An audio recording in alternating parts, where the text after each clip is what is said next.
খালিদ ইবনুল ওয়ালিদ বাম হাতে পতাকা তুলে 3000 মুজাহিদদেরকে একত্রিত করে বলেছিলেন, আজকে হয়তো বিজয় লাভ করব, নয়তোবা শাহাদাত অর্জন করব, আমরা আর এক চুল পরিমাণ পেছনে যাব না। সুবহানাল্লাহ। খালিদ ইবনুল ওয়ালিদ তরবারি নিলেন, তরবারি নিয়ে সাহাবায়ে কেরামকে নিয়ে সামনে এগোতে থাকলেন। হযরতে খালিদ ইবনুল ওয়ালিদ রাদিয়াল্লাহু তাআলা আনহু ওনার হাতে যে তরবারি ছিল সেই তরবারি নিয়ে কাফেরদের সবচেয়ে বেশি ভিড় যেখানে, সেই ভিড়ের মধ্যে তিনি ঢুকে পড়লেন। কিছুক্ষণ পরে তিনি তাকিয়ে দেখেন এই ভিড়ের মধ্যে যত কাফের ছিল সব কাফের মাটির মধ্যে লুটিয়ে পড়েছে, একা খালিদ ইবনুল ওয়ালিদ দাঁড়িয়ে আছে। সুবহানাল্লাহ। হযরত খালিদ ইবনুল ওয়ালিদ রাদিয়াল্লাহু তাআলা আনহু, খালিদ সাইফুল্লাহ, একদিনে তিনি নিজে বলেছেন, একদিনে কাফেরদেরকে, তখন রোমান সৈনিকদের অহংকারকে চূর্ণ বিচূর্ণ করার জন্য আমি যখন তরবারি হাতে নিলাম, আমার তরবারি একটা ভেঙে গেল, আরেকটা তরবারি নিলাম, আরেকটা তরবারি ভেঙে গেল, আবার নতুন তরবারি নিলাম, একটানা 9টা তরবারি ভাঙার পর আল্লাহ পাক মুসলমানদেরকে বিজয় দান করেছেন। সুবহানাল্লাহ, সুবহানাল্লাহ। চিল্লা একবার বলি আল্লাহু আকবার। নবীজি এরপরে বলেছিলেন, আমার খালিদ, আজ থেকে আমার খালিদ শুধু খালিদ নয়, আজ থেকে আমার খালেদের নাম আমি রাসূলুল্লাহ বলে দিলাম, আমার খালেদের নাম হলো খালিদ সাইফুল্লাহ। সুবহানাল্লাহ। আমার খালিদ হলো আল্লাহর তরবারি।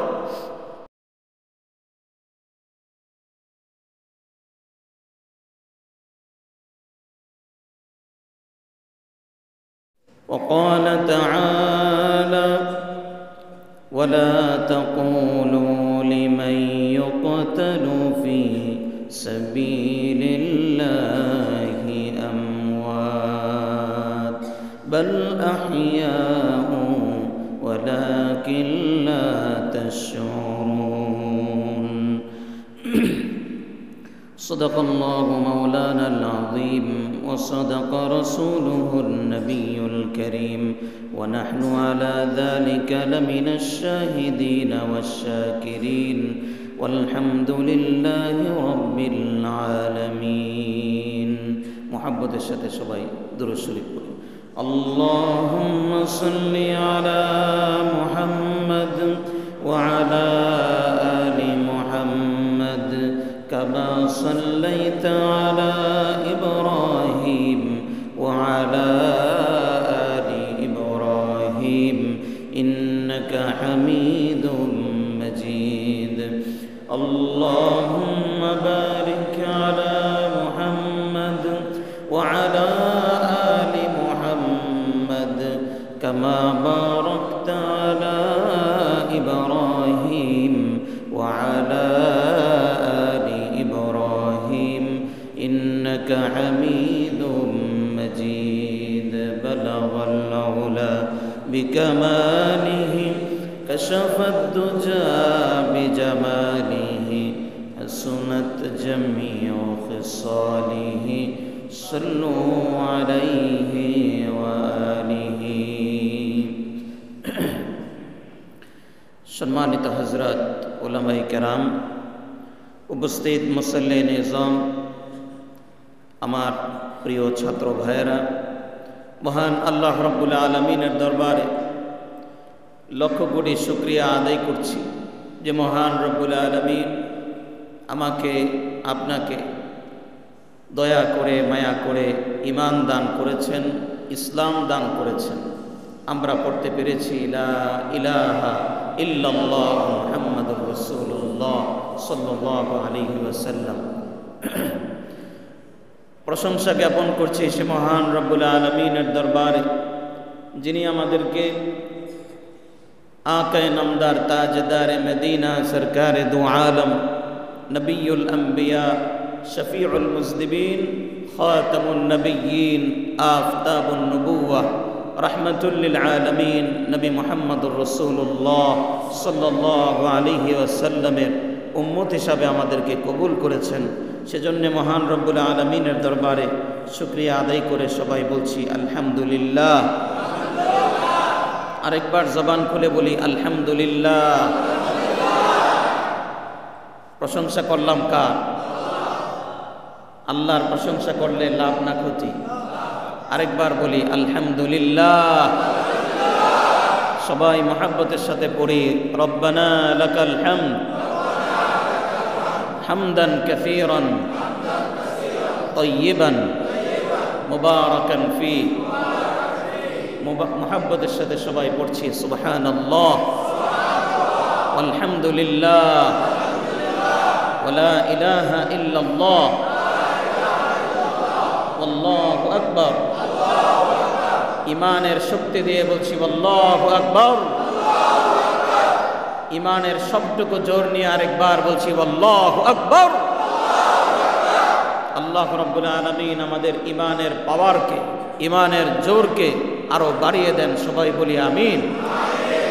এই পরিমাণ ইমান আল্লাহ আমাদের অন্তরে দান করেন। যদি এই মুহূর্তে বলা হয় তোমাকে কাফেরদের সামনে শাহাদাতের জন্য প্রস্তুতি নিয়ে দাঁড়িয়ে যেতে হবে, আমরা যেন দাঁড়িয়ে যেতে পারি। আল্লাহ সেই ইমান আমাদেরকে দান করেন।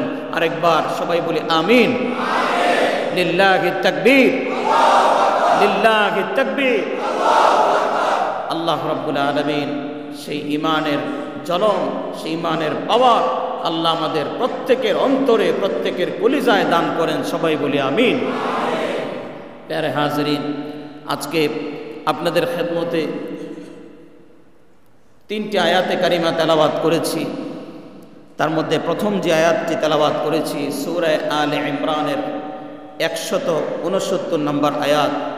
দ্বিতীয় যে আয়াতটি পড়েছি সেটি সূরা জুমারের 30, 20 এবং 21 নম্বর আয়াত, এবং একই রকম আয়াত সূরা আহকাফের 13 নম্বর আয়াত, যে আয়াতে আল্লাহ রাব্বুল আলামিন ইরশাদ করছেন ইন্নাল্লাযীনা ক্বালু রাব্বুনা আল্লাহু থুম্মা ইসতাকামু ফালা খাউফুন আলাইহিম ওয়ালা হুম ইয়াহজানুন।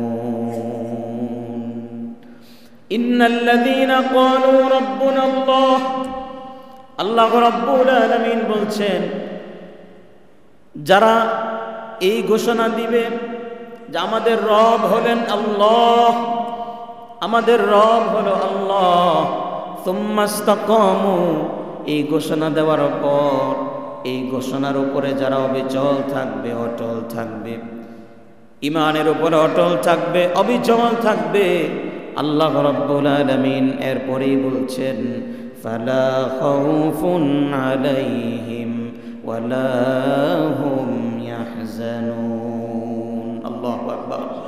ফালা খাউফুন আলাইহিম ওয়ালা হুম ইয়াহজানুন, তাদের কোনো ভয় নেই, তাদের কোনো চিন্তা নেই, কেননা আমি আল্লাহ তাদের অন্তর থেকে মৃত্যুর ভয় দূর করে দিব।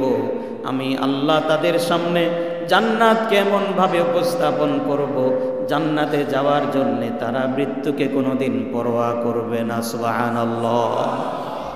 ফালা খাউফুন আলাইহিম ওয়ালা হুম ইয়াহজানুন। এরপরে আল্লাহ রাব্বুল আলামিন অন্য আয়াতে ইরশাদ করছেন ইন্নাল্লাযীনা ক্বালু রাব্বুনাল্লাহ সুম্মা ইসতাকামু, যারা এই ঘোষণা দিবে আমার রব হলো আল্লাহ, সুম্মা ইসতাকামু, এরপরে ইমানের উপর অটল থাকবে, অবিচল থাকবে, তাতানাজ্জালু আলাইহিমুল মালাইকাতু আল্লা তাখাফু ওয়ালা তাহজানু। আল্লাহ তাআলা বলছেন মৃত্যুর সময় ফেরেশতারা তাদেরকে বলতে থাকবে তোমাদের কোনো ভয় নেই, চিন্তা নেই, কেননা জান্নাতের দুয়ার আমার আল্লাহ তোমার জন্য খুলে রেখেছেন। সুবহানাল্লাহ। ফেরেশতারা বলতে থাকবে ওয়া আবশিরু বিল জান্নাতিল্লাতী কুনতুম তুআদুন,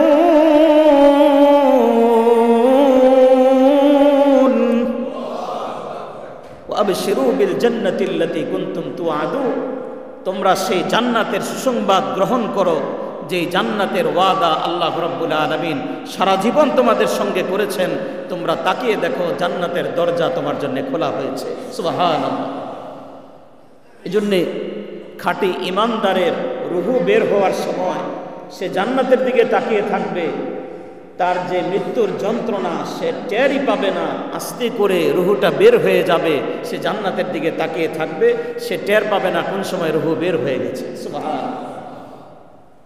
প্যারে হাজরিন, এই আয়াত থেকে যে শিক্ষা আমরা পাই তা হলো ঈমান আনার পরে আল্লাহকে রব হিসাবে স্বীকার করার পরে, আল্লাহকে আমার রব হিসাবে মেনে নেওয়ার পর আল্লাহ তাআলা বলছেন সুম্মাস্তাকামু, যারা অবিচল থাকবে। মানে হলো অবিচল থাকাটা এত সহজ হবে না, কঠিন হয়ে যাবে। ঈমানের উপর অবিচল থাকা, অটল থাকা মুসলমানের জন্যে সহজ নয়, বরং কঠিন। ঠিক না বেঠিক?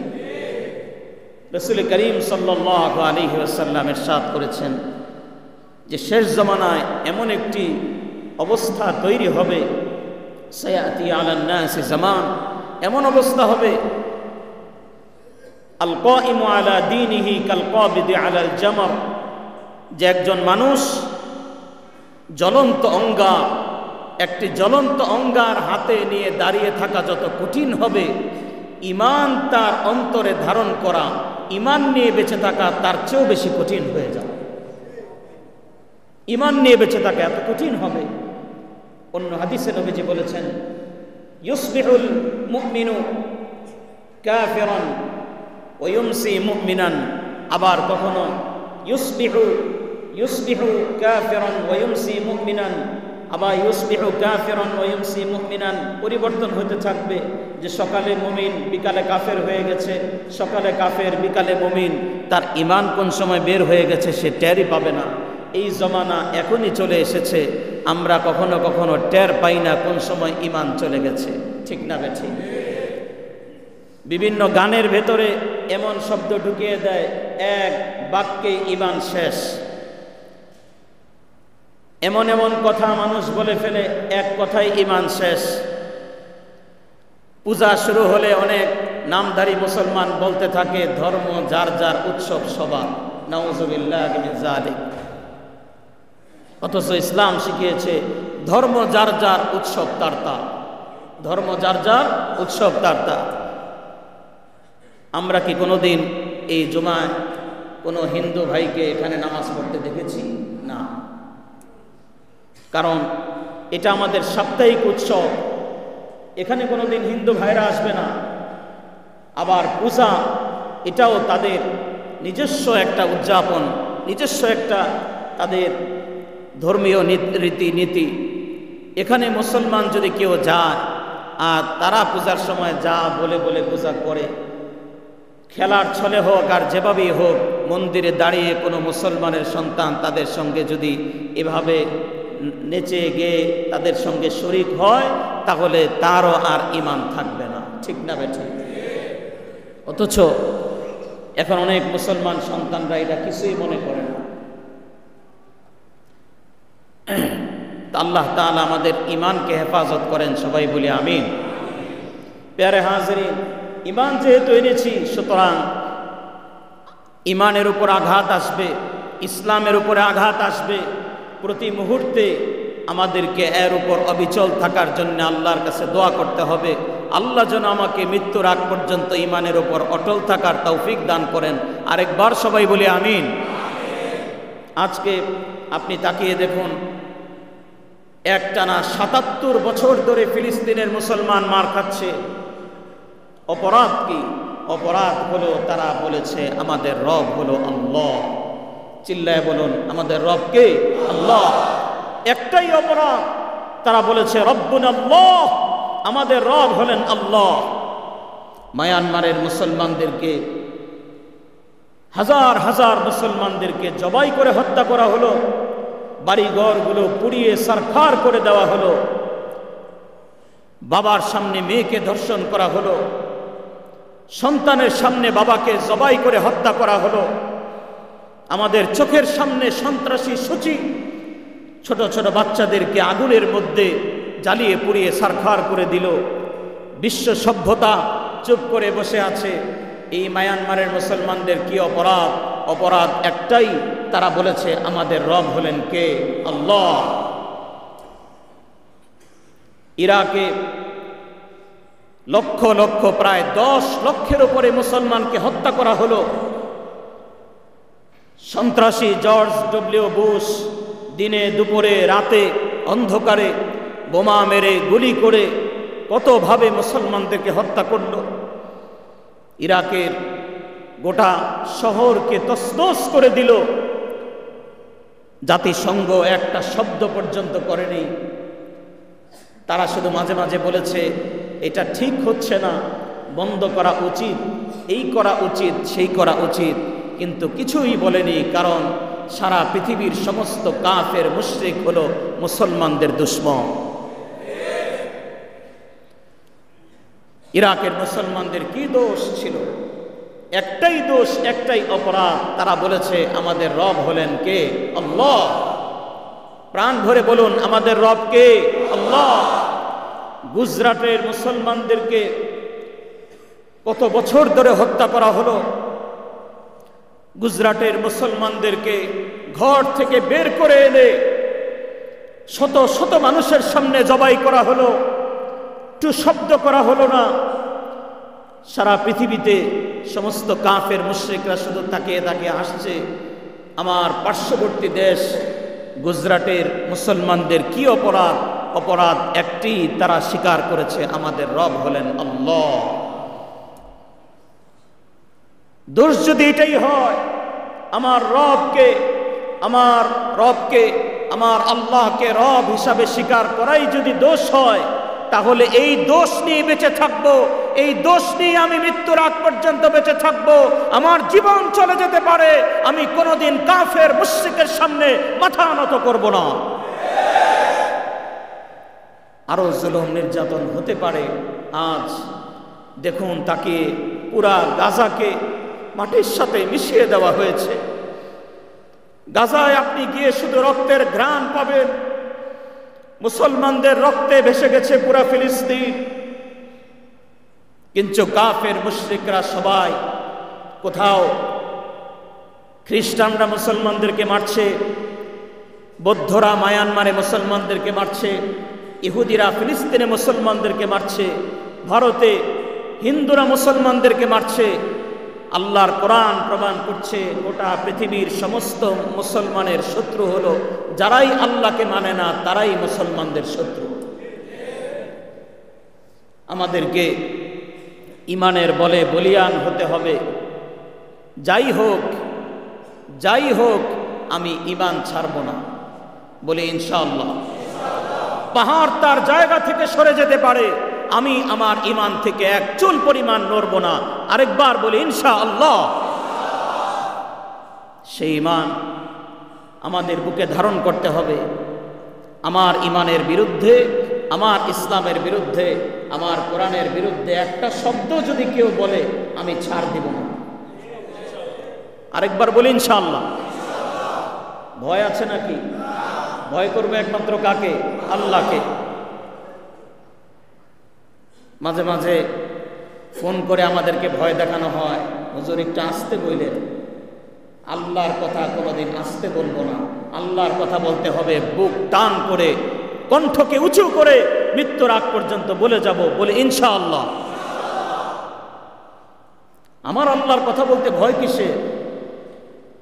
আল্লাহ রাব্বুল আলামিন বলেছেন, ফাসদা বিমা তু'মারু ওয়া আ'রিদ আনিল মুশরিকিন।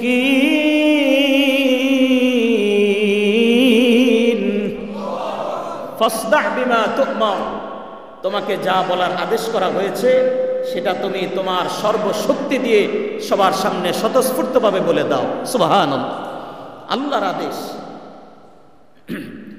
কোনোদিন পৃথিবীর কোনো শক্তিকে ভয় করব না। জীবন আল্লাহ পাক একটাই দিয়েছেন, মৃত্যু কয়বার আসবে?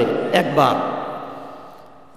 প্যারে হাজরিন, কয়েকদিন যাবৎ মনটা খারাপ। এই আপনারা দেখেছেন কাশ্মীরের ঘটনা ঘটছে, একদিকে ফিলিস্তিনের মুসলমান মার খাচ্ছে, গোটা পৃথিবীতে মুসলমান আজ নির্যাতিত নিপীড়িত। তবে আল্লাহর কোরআন বলছে এই জুলুম থাকবে না, এই জুলুম একদিন শেষ হবে। ইসলামের সূর্য একদিন গোটা পৃথিবীতে উদয় হবেই হবে ইনশাআল্লাহ।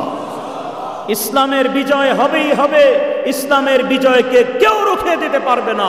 আরেকবার বলি ইনশাআল্লাহ। লিল্লাহি তাকবীর, লিল্লাহি তাকবীর।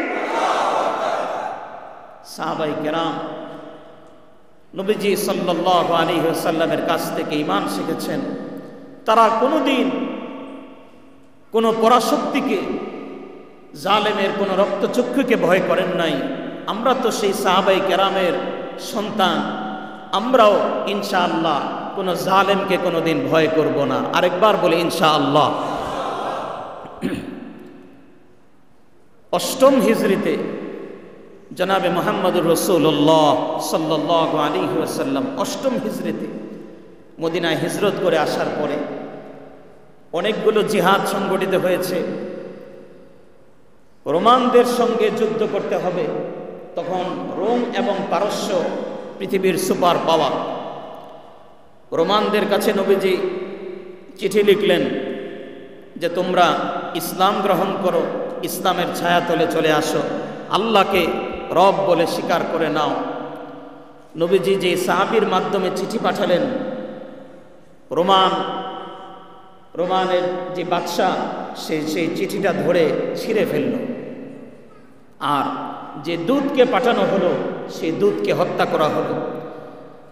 সে সাহাবীকে হত্যা করার পর তারা খবর পাঠালো যে তোমরা আমাদের কাছে এই ধরনের পয়গাম পাঠাবে না, কারণ রোমানদের সঙ্গে পৃথিবীর কেউ বিজয় লাভ করতে পারে না, তোমরাও পারবে না।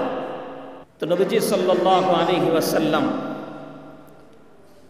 সাহাবায়ে কেরামের মাধ্যমে রোমানদের কাছে খবর পাঠালেন, তোমরা যদি ইসলাম গ্রহণ না করো, আর তোমরা তো আমাদের দূতকে হত্যা করেছ, এটা আন্তর্জাতিক অপরাধ, দূতকে হত্যা করা যায় না। সুতরাং ইসলাম গ্রহণ করবে, নতুবা তোমাদের বিরুদ্ধে আমরা জিহাদ করব। তো রোমান প্রেসিডেন্ট ছিল হিরাক্লিয়াস, সেই কথা শুনে বলল এই কয়েক হাজার মুসলমান আমাদের বিরুদ্ধে যুদ্ধ করবে। খবর পাঠালো আমাদের সৈনিক কিন্তু কয়েক লক্ষ। নবীজি সাল্লাল্লাহু আলাইহি ওয়াসাল্লাম সাহাবায়ে কেরামকে জমা করে বললেন, কয়েক লক্ষ রোমান সৈনিকদের বিরুদ্ধে, রোম সৈনিকদের বিরুদ্ধে তোমরা কি জিহাদ করতে প্রস্তুত? সাহাবায়ে কেরাম আল্লাহু আকবার বলে হাত তুললেন। সুবহানাল্লাহ। কয়েক লক্ষের বিরুদ্ধে কয়েক হাজার। নবীজি সাল্লাল্লাহু আলাইহি ওয়াসাল্লাম 3000 সাহাবায়ে কেরামকে জিহাদের জন্য প্রস্তুত করলেন রোমানদের বিরুদ্ধে। 3000 সাহাবী। তার মধ্যে নবীজি বললেন, কে আমির হবে? আমি এই জিহাদে যেতে পারছি না, আমি মদিনায় পাহারায় থাকব, আর তোমাদের মধ্যে আমার পালক পুত্র যায়েদ, আমি যাকে আদর করে ছোটকাল থেকে বড় করেছি, আমার যায়েদকে আজকে তোমাদের আমির বানিয়ে, সেনাপতি বানিয়ে আমি তোমাদেরকে পাঠাচ্ছি। আর আমার যায়েদ যদি শহীদ হয়ে যায়, ইন কুতিলা ফা জাফর ইবনে আবি তালিব, তাহলে আমার চাচাতো ভাই হযরত আলীর বড় ভাই জাফর হবে পরবর্তী সেনাপতি। জাফরও যদি শহীদ হয়ে যায়, এরপরে সেনাপতি হবে আব্দুল্লাহ ইবনে রওয়াহা। আব্দুল্লাহ ইবনে রওয়াহাও যদি শহীদ হয়ে যায়, তাহলে তোমরা মশওয়ারা করে সিদ্ধান্ত নিবে যে তোমাদের মধ্যে কে আমির হবে, কে সেনাপতি হবে। আল্লাহর হাবিব 3000 সাহাবায়ে কেরামকে রোমানদের বিরুদ্ধে জিহাদ করার জন্য প্রস্তুত করলেন। 3000 সাহাবায়ে কেরামের মধ্যে হযরতে যায়েদকে সেনাপতি বানিয়ে বললেন, আগামীকাল সকালে বাদ ফজর তোমরা রওনা হবে, শত শত কিলোমিটার পার হয়ে ইয়ামানের দক্ষিণ দিকে রোমানের সৈনিকরা আসবে, সেখানে রোমানদের বিরুদ্ধে তোমাদের জিহাদ হবে। সকালবেলা তোমরা রওনা হবে বাদ ফজর। রাতের বেলা সাহাবায়ে কেরাম যার যার ঘরে চলে গেলেন। প্রত্যেকে পরিবারের কাছে বিদায় নিলেন, সবাই বিদায় নিলেন। জানি না জিহাদের পরে আমরা ফিরে আসতে পারবো কিনা। লক্ষ লক্ষ মানুষের বিরুদ্ধে আমরা 3000 সাহাবী যাচ্ছি। এর মধ্যে হযরতে যায়েদ রাদিয়াল্লাহু তাআলা আনহু তিনি বুঝে ফেললেন, নবীজি যেহেতু বলেছেন যায়েদ যদি শহীদ হয়ে যায় এরপরে জাফর সেনাপতি হবে। হযরতে যায়েদ বুঝে ফেললেন যেহেতু নবীজি যদি বলেছেন, নবীজি কোনো জায়গায় যদি বলেন তাহলে নিশ্চিত হয়ে যায়, তাহলে আমি আগামীকাল শহীদ হয়ে যাব, এতে কোনো সন্দেহ নেই।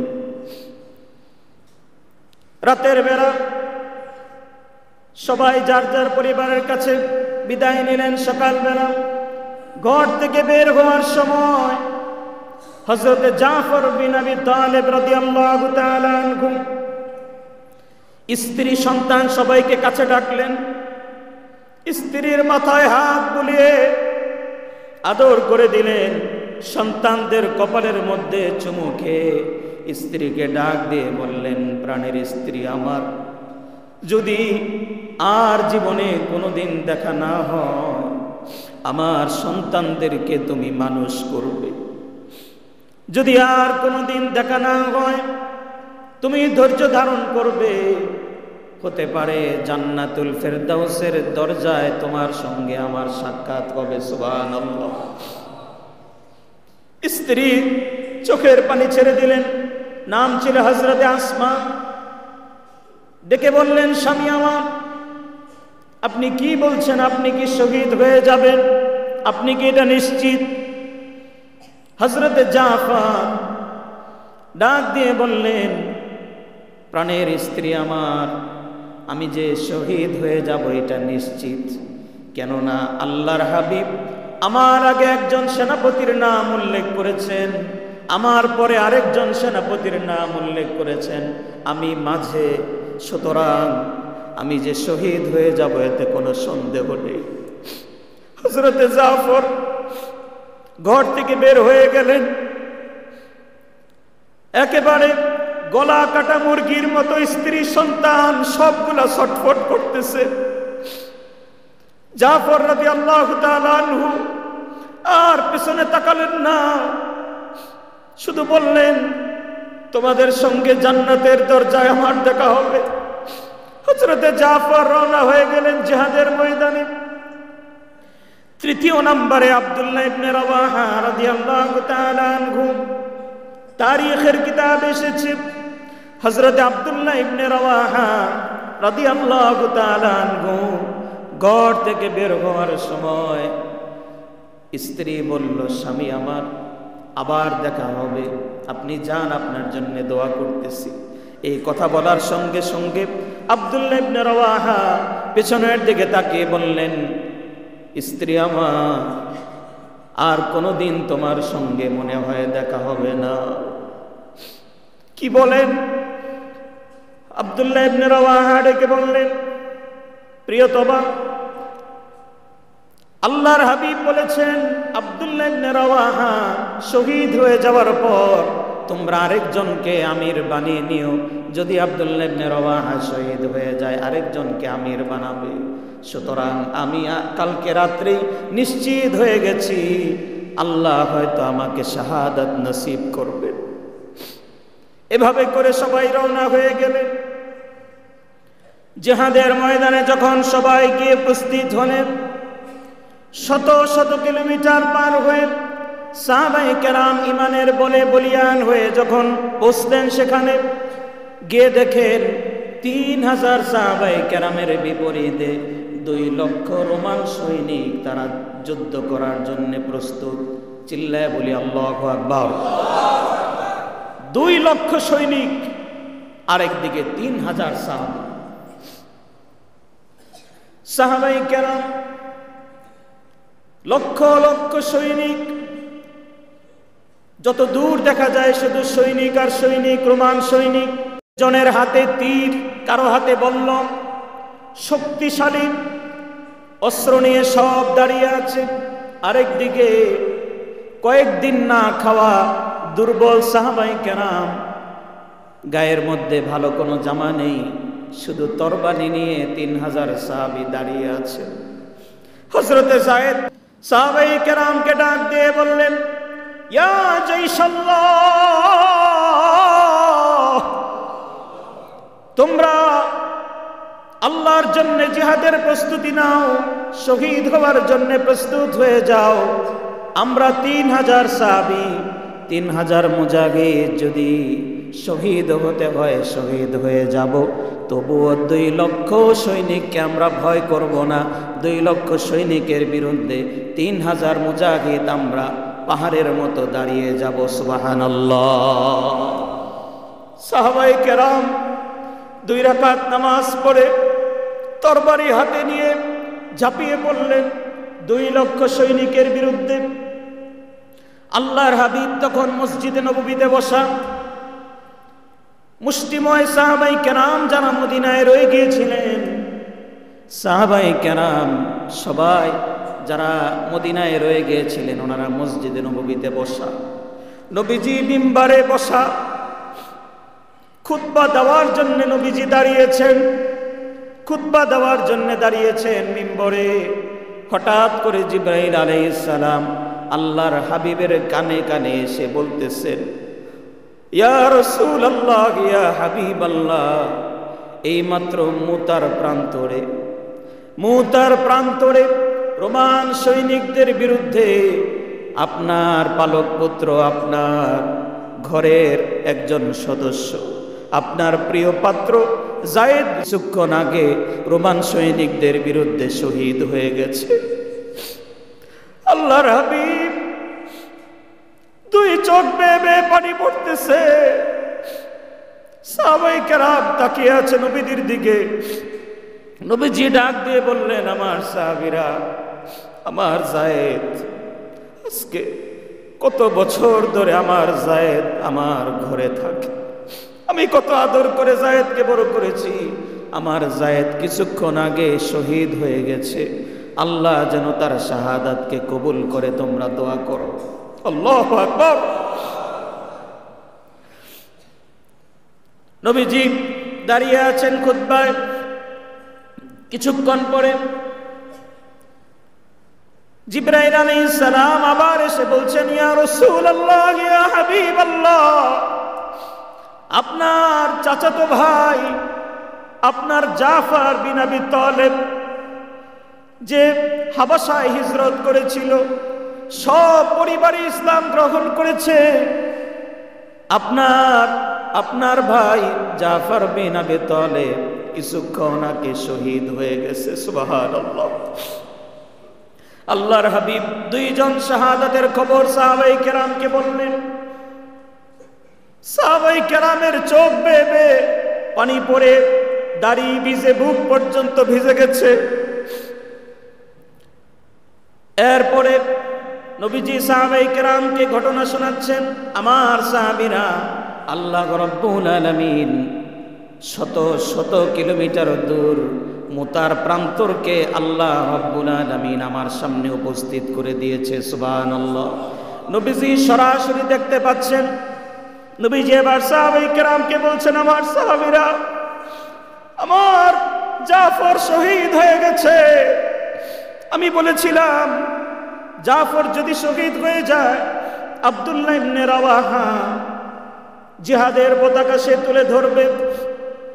তোমরা কি জানো আমার জাফরের কি অবস্থা হয়েছে? তোমরা তো জানো না। আমার জাফরের ডান হাত পেছন থেকে একটা আঘাত করে বিচ্ছিন্ন করে দেওয়া হয়েছে। ডান হাত বিচ্ছিন্ন হওয়ার পর বাম হাতে সে পতাকা তুলে ধরেছে। আরেকটা আঘাত করে বাম হাত আলাদা করে দেওয়া হয়েছে। 2 হাত আলাদা হয়ে যাওয়ার পর আমার জাফর পতাকাটা 2টা বাহু দিয়া বুকের মধ্যে চাপ দিয়ে ধরে রেখেছে। আল্লাহু আকবার। তারপরেও কালেমার পতাকা জমিনে পড়তে দেয় নাই। আমার জাফরকে হত্যা করার জন্য কাফের মুশরিকরা উপর্যুপরি তারা তীর নিক্ষেপ করেছে। হযরত আব্দুল্লাহ ইবনে আব্বাস বলেন, হযরতে জাফর যখন মাটিতে পড়ে যাচ্ছেন, আব্দুল্লাহ ইবনে রওয়াহা পতাকাটাকে তুলে ধরলেন। জাফর ইবনে আবি তালেবের শুধুমাত্র সামনের দিকে অন্তত 50টা তরবারি এবং তীরের আঘাত লেগেছে। সুবহানাল্লাহ। কিন্তু মাথা নত করেনি। এরপরে আব্দুল্লাহ ইবনে রওয়াহা শাহাদাতের অমীয় সুধা পান করার জন্য কালেমার পতাকা তুলে ধরলেন। আব্দুল্লাহ ইবনে রওয়াহা কিছুক্ষণ পরে শহীদ হয়ে গেলেন। নবীজি সাহাবায়ে কেরামকে বললেন, আমার সাহাবীরা, আমার 3 জন সেনাপতি কিছুক্ষণের মধ্যে শহীদ হয়ে গেছে। এরপরে সাহাবায়ে কেরামের মধ্যে হযরত সা'দ রাদিয়াল্লাহু তাআলা আনহু সব সাহাবায়ে কেরামকে ডাকলেন, ডেকে বললেন, এভাবে যদি সেনাপতি মারা যেতে থাকে আমরা তো জিহাদে জয়লাভ করতে পারবো না। আমাদের মধ্যে যুদ্ধে সবচেয়ে বেশি অভিজ্ঞ হলো হযরতে খালিদ ইবনুল ওয়ালিদ রাদিয়াল্লাহু তাআলা আনহু। হযরতে খালিদ সাইফুল্লাহ, খালিদ ইবনুল ওয়ালিদ মাত্র কয়েক মাস আগে ইসলাম গ্রহণ করেছে। 8 থেকে 9 মাস হয়েছে ইসলাম গ্রহণ করেছে, কিন্তু তিনি জীবনে সবচেয়ে বেশি যুদ্ধ করেছেন। ইসলামের বিরুদ্ধেও আগে তিনি যুদ্ধ করেছেন। সবাই মিলে হযরত খালিদ ইবনুল ওয়ালিদের হাতে পতাকা তুলে দিলেন। তিনি বললেন, না, আমার কাছে দিয়েন না, আমি পারি কিনা? বললেন, না, ইনশাআল্লাহ আপনি পারবেন, কারণ নবীজি বলেছেন মশওয়ারার মাধ্যমে তোমরা একজনকে পতাকাটা তুলে দিবে। খালিদ ইবনুল ওয়ালিদ, যাকে আল্লাহর নবী নাম দিয়েছিলেন সাইফুল্লাহ, আল্লাহর তরবারি, আল্লাহু আকবার। খালিদ ইবনুল ওয়ালিদ বাম হাতে পতাকা তুলে 3000 মুজাহিদদেরকে একত্রিত করে বলেছিলেন, আজকে হয়তো বিজয় লাভ করব, নয়তোবা শাহাদাত অর্জন করব, আমরা আর এক চুল পরিমাণ পেছনে যাব না। সুবহানাল্লাহ। খালিদ ইবনুল ওয়ালিদ তরবারি নিলেন। তরবারি নিয়ে সাহাবায়ে কেরামকে নিয়ে সামনে এগোতে থাকলেন। হযরতে খালিদ ইবনুল ওয়ালিদ রাদিয়াল্লাহু তাআলা আনহু, ওনার হাতে যে তরবারি ছিল সেই তরবারি নিয়ে কাফেরদের সবচেয়ে বেশি ভিড় যেখানে, সেই ভিড়ের মধ্যে তিনি ঢুকে পড়লেন। কিছুক্ষণ পরে তিনি তাকিয়ে দেখেন এই ভিড়ের মধ্যে যত কাফের ছিল সব কাফের মাটির মধ্যে লুটিয়ে পড়েছে, একা খালিদ ইবনুল ওয়ালিদ দাঁড়িয়ে আছে। সুবহানাল্লাহ। হযরত খালিদ ইবনুল ওয়ালিদ রাদিয়াল্লাহু তাআলা আনহু, খালিদ সাইফুল্লাহ, একদিনে তিনি নিজে বলেছেন, একদিনে কাফেরদেরকে, তখন রোমান সৈনিকদের অহংকারকে চূর্ণ বিচূর্ণ করার জন্য আমি যখন তরবারি হাতে নিলাম, আমার তরবারি একটা ভেঙে গেল, আরেকটা তরবারি নিলাম, আরেকটা তরবারি ভেঙে গেল, আবার নতুন তরবারি নিলাম। একটানা 9টা তরবারি ভাঙার পর আল্লাহ পাক মুসলমানদেরকে বিজয় দান করেছেন। সুবহানাল্লাহ, সুবহানাল্লাহ। চিল্লা একবার বলি আল্লাহু আকবার। নবীজি এরপরে বলেছিলেন, আমার খালিদ, আজ থেকে আমার খালিদ শুধু খালিদ নয়, আজ থেকে আমার খালেদের নাম আমি রাসূলুল্লাহ বলে দিলাম, আমার খালেদের নাম হলো খালিদ সাইফুল্লাহ। সুবহানাল্লাহ। আমার খালিদ হলো আল্লাহর তরবারি। 3000 সাহাবীর মধ্যে 12 জন শহীদ হয়েছেন। 3000 সাহাবীর প্রচণ্ড আঘাতে টিকতে না পারে 2 লক্ষ সৈনিক, অনেকে মৃত্যুবরণ করেছে, বাকিরা কোন রকম পালিয়ে জীবন বাঁচিয়েছে। সুবহানাল্লাহ, সুবহানাল্লাহ। এটাকে বলা হয় ঈমান। খালিদ ইবনুল ওয়ালিদ রাদিয়াল্লাহু তাআলা আনহু বলেছেন, সবচেয়ে বেশি ভিড় যেখানে দেখেছি যুদ্ধের মধ্যে, ভিড়ের মধ্যে ঢুকে পড়েছি। ভিড়ের মধ্যে ঢোকার পর যখন আমি তরবারি চালালাম, তরবারি চালানোর পর আমি কিছুক্ষণ পরেই দেখি সব মাটিতে পড়ে আছে, আমি খালিদ একা দাঁড়িয়ে আছি। সুবহানাল্লাহ। সাহাবায়ে কেরাম জিহাদের পরে মদিনায় ফিরে আসলেন। হযরতে জাফরের স্ত্রী তখনও খবর পাননি হযরতে জাফর শহীদ হয়ে গেছে। নবীজি জাফর রাদিয়াল্লাহু তাআলা আনহুর ঘরে গেলেন। হযরতে জাফরের স্ত্রীকে বললেন, বাচ্চাদেরকে একটু আমার কাছে দাও। বাচ্চাদেরকে কাছে দেওয়ার পর নবীজি তাদের কপালে চুমু দিলেন, চোখের পানি ছেড়ে দিলেন। নবীজির কান্নার আওয়াজ শুনে হযরতে জাফরের স্ত্রী ডেকে বললেন, কি হয়েছে বলুন, আপনার জাফর কি এখনো ফিরে আসেনি? নবীজি ডাক দিয়ে বললেন, না, আমার জাফর ফিরে আসেনি, জাফর জান্নাতুল ফেরদাউসে চলে গেছে, আর কোনোদিন জাফর ফিরে আসবে না। তুমি ধৈর্য ধারণ করো, আজকে থেকে জাফরের যত সন্তান তারা আজকে থেকে আমাকে বাবা ডাকবে। আজকে থেকে আমি ঘোষণা দিলাম, রাহমাতুল লিল আলামিন আজকে থেকে এই সন্তানের বাবা। সুবহানাল্লাহ। হযরতে জাফরের কথা বলতে গিয়ে নবীজি বললেন, জাফরের স্ত্রী শুনে রাখো, জাফরের দুইটা হাত জিহাদের ময়দানে কেটে গেছে। আল্লাহ রাব্বুল আলামিন আমাকে দেখিয়েছেন, জাফর জান্নাতে প্রবেশ করার পর জাফর যাতে গোটা জান্নাত ঘুরে ঘুরে দেখতে পারে, দুইটা কাটা হাতের বিনিময়ে আল্লাহ রাব্বুল আলামিন তার দুইটা হাতের মধ্যে পাখির মতো দুইটা ডানা লাগিয়ে দিয়েছে। ওই ডানা দিয়ে গোটা জান্নাত সে ভেসে বেড়াচ্ছে। সুবহানাল্লাহ। আল্লাহ রাব্বুল আলামিন আমাদেরকেও সেই ঈমানের বলে বলিয়ান হওয়ার তৌফিক দান করেন। সবাই বলি আমিন।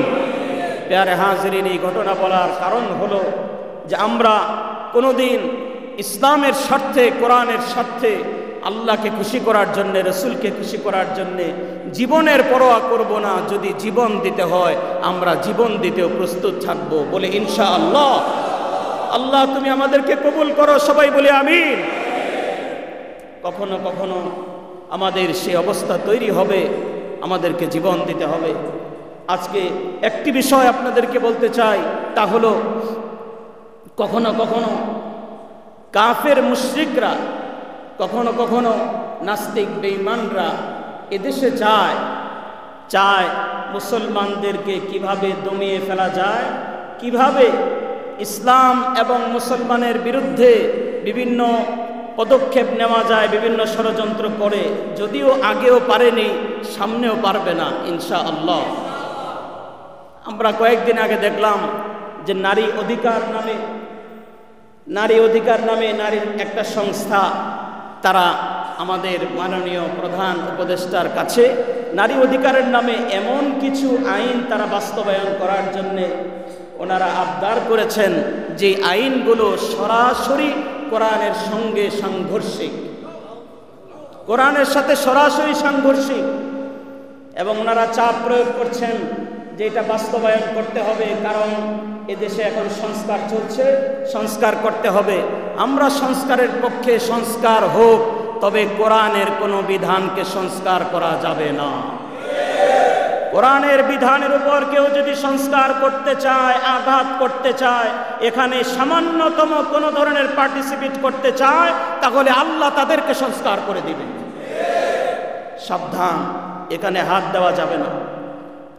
যারা এই স্বপ্নে বিভোর যে আমরা এই সংস্কারের ধোঁয়া তুলে দেখি এই উপদেষ্টা পরিষদের মাধ্যমে কিছু করে ফেলতে পারি কিনা, আমরা তাদেরকে স্পষ্টভাবে বলে দিতে চাই, আপনাদেরকে মনে রাখতে হবে এটা বাংলাদেশ, এটা আমেরিকা নয়, এটা বাংলাদেশ, এটা ইউরোপ নয়, এটা ইন্ডিয়া নয়, এটা বাংলাদেশ। বাংলাদেশের 16 কোটি মুসলমান কোরআনের বিরুদ্ধে, সামান্যতম কোরআনের বিরুদ্ধে কোনো আইন হবে, এদেশের মুসলমান জীবন থাকতে সেটা কোনোদিন মেনে নেবে না। সুতরাং যারা এই দাবি করছেন তারা, আপনারা কোরআন নিয়ে গবেষণা করে দেখুন ইসলাম নারীকে কি মর্যাদা দিয়েছে। আপনারা নারীর অধিকার চান, ইসলাম নারীকে যেই পরিমাণ অধিকার দিয়েছে, গত সপ্তাহে আলোচনা করেছি, ইসলাম নারীকে যেই পরিমাণ অধিকার দিয়েছে, যেই মর্যাদা দিয়েছে, পৃথিবীর সমস্ত ধর্ম মিলে, পৃথিবীর সমস্ত সংবিধান মিলে নারীকে সেই পরিমাণ মর্যাদা এবং অধিকার দিতে পারেনি এবং পারবেও। আল্লাহ রাব্বুল আলামিন তাদেরকে বুঝার তৌফিক দান করেন। সবাই বলি আমিন। আর মাননীয় প্রধান উপদেষ্টাকে বলছি, মেহেরবানি করে আপনি এদেশের মানুষের পালস বোঝার চেষ্টা করবেন, পালস বোঝার চেষ্টা করবেন। ইসলাম এবং মুসলমানের বিরুদ্ধে কোনো আইন চলে যায়, কোরআনের বিরুদ্ধে কোনো আইন চলে যায়, এই আইন ভুলেও এই ভুল করবেন না। যদি এই ভুল করেন, এই ভুলের কারণে আপনাকে খেসারত দিতে হবে। কারণ এদেশের পরতে পরতে মানুষের রক্তের ফোঁটায় ফোঁটায় কোনায় কোনায় ইসলাম মিশে আছে। এদেশে কোনোদিন ইসলামের বিরুদ্ধে কোনো আইন এদেশের মুসলমান কোনো দিন বাস্তবায়ন করতে দেয়নি, ভবিষ্যতে আমরা কোনোদিন দিব না। ঠিক না বেঠিক? আল্লাহ রাব্বুল আলামিন আমাদেরকে বুঝার তৌফিক দান করেন। সবাই বলে আমিন। আল্লাহ তাআলা আমাদের সবাইকে ঈমানের বলে বলিয়ান হওয়ার তৌফিক দান করেন। আমিন। ওয়া আখির দাওয়ানা আলহামদুলিল্লাহি রাব্বিল আলামিন। আসসালামু আলাইকুম ওয়া রাহমাতুল্লাহ।